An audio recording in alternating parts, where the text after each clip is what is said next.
Welcome back to the channel, Five Pointers. This is 5 Point Logic. We are rabid fans of the Cowboys. We are not complainers at all. What we try to do is figure out, hey, what can our team do better?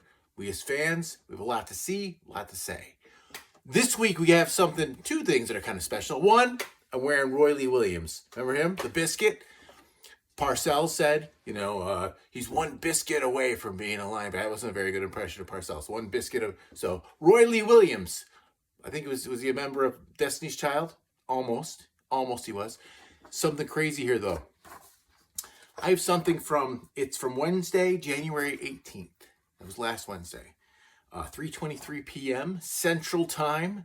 And this is taken from someone, I'm going to tell you, I can't tell you who this is from, but this is somebody who is privy to a lot of information and a lot of a conversation that had gone on between three people. And I'll read it to you, okay? You can't make this stuff up. But what I'll try to do is I'll try to act out what I think the actors sounded like. So you have a couple of characters, all three of the characters you're going to know. But, all right, here we go. I'll try to do the voice of the person. So your big plan for the San Fran game is just to wait and see. Dallas Cowboys head coach Mike McCarthy was perusing the game plan that offensive coordinator Kellen Moore had just sent him as a PDF on McCarthy's iPad. I see several of our standard plays here. Much of them are so well documented by other teams that we really have zero success using them at this point in the season. And yet, you're going to try them again. Exactly. Have you noticed that Kellen Moore never shuts his mouth? He just, like that. Anyway, exactly, snorted Kellen in delight.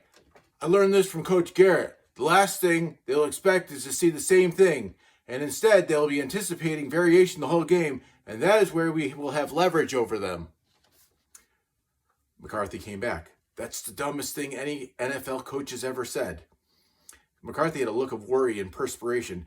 I'm beginning to wonder what exactly you and Jason think you are. I mean, if you look at Dan Quinn, who's always constantly retooling, improving, fixing, teaching, and rehearsing his defense and his players' ability, and you call him a coach, then, if you do almost none of what he does, it would be a true statement to say that you are not what Dan is because you do not do what Dan does. So I'm wondering what you are if you are not a coach. Kellen didn't appear affected by the syllogism. He walked up to the whiteboard and drew some basic 12, 21, and 10 formations, personnel formations. He did not draw the defensive coverage that would mirror or react to the formation. I like this author. I think that he figured out. Some of this he was there for. Some of this I think he filled in some of the gaps. But essentially, I think Kellen draws up plays with the offense, but he doesn't do anything with the defense. Because I don't think he knows that the defense is kind of an intelligent morphing group that's going to remember the plays that he does and say, you're not going to do it next time. Or I've seen you do it on tape and we're gonna just destroy you. A la Vic Fangio last year and Matt Eberflus in 2018. Actually, I think that's in here. Anyway. Okay. So let's look at these. Okay. So I'm still Kellen Moore. Okay. So let's look at these route combinations, very similar to other game plan. The point is to have Dak check the DB coverage, check the matchups, and assign protection, and make some adjustments, then push the ball downfield. You know how long that would take? That's about 7 seconds. You know how many times he sacked? About 3 times in one play. All right. McCarthy looked at Dan Quinn with a concerned visage. Quinn took the cue and responded, Kellen, now if I see that personnel on the field, I know I sound like Barack Obama, I think, but I'm just trying to act out the Dan Quinn part because he kind of talks like that. And I know your basic route combinations. If there are another formation, motion, or pre-snap advantages that precede the play, I'm going to put a soft zone in. I will pound your quarterback. Why don't you acknowledge the defense and how they affect your play success with your play diagrams? That's what I said. Kellen, still smiling as if he were an MIT alumni speaking to a community college student, said, but how are you going to know what Dak is going to do? There are so many permutations of what can happen on any play based on the matchups. Wait. Sorry to interrupt you, Kellen. Quinn raised his hand as he spoke. There are not many permutations. Your personnel triggers our coverage. Our game tape study, which all teams have access to and study, will show that your preferred route combinations and how we can manipulate you into poor play calling. If you have no motion, personnel differences, formation variation, and especially no play action, there's really nothing holding back a defense from destroying your play. I wish this would have come out. Well, maybe it did. I don't know. Quinn stood up impassioned with his own verbal momentum. Kellen, do you realize that after the first 8 yards of your vertical or distance routes, the possibility of the remaining routes are available are reduced to just 3 possibilities? Do you realize that it takes us 3.8 seconds to get into the backfield to the jersey of your QB? The only thing that slows us is a short pass, blocking by a running back, or just an error on our part. But largely, your play calls and designs are just like a slow arc ball, softball pitch right to the defense that we're going to smash. Oh, here we go. Vic Fangio figured it out last year, and he based that on Matt Eberfluss's defensive game plan in 2018, where he unabashedly stated, "We know Kellen's route combinations, and we will stop the run." Kellen smiled and went back to the whiteboard and continued talking about the plays he drew. Anytime you have these receivers leaving the line of scrimmage to a deeper target, the defense has to move back.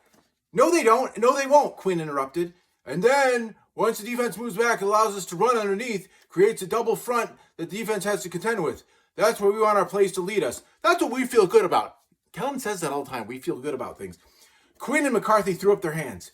Kellen, no defense in the league is worried about your typical plays that they have studied and they know like the back of their hand. They are only worried about the plays, surprises, and larger variations that they don't know about or can't control. And they can control you, McCarthy talked as he walked up to Kellen's whiteboard and erased all the diagrams. How do you explain why my offense is ranked in the top of the NFL over the last seasons? Kellen smiled, although kind of a different smile.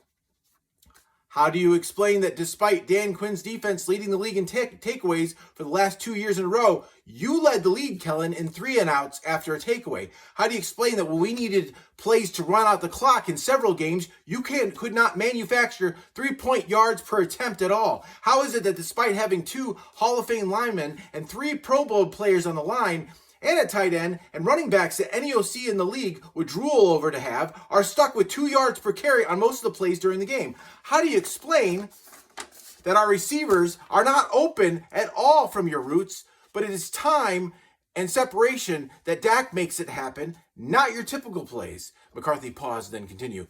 How is it that the offense needs rescuing from you on a regular basis by me, Scotty, I think that's Tolzien, and Joe Philbin, I think?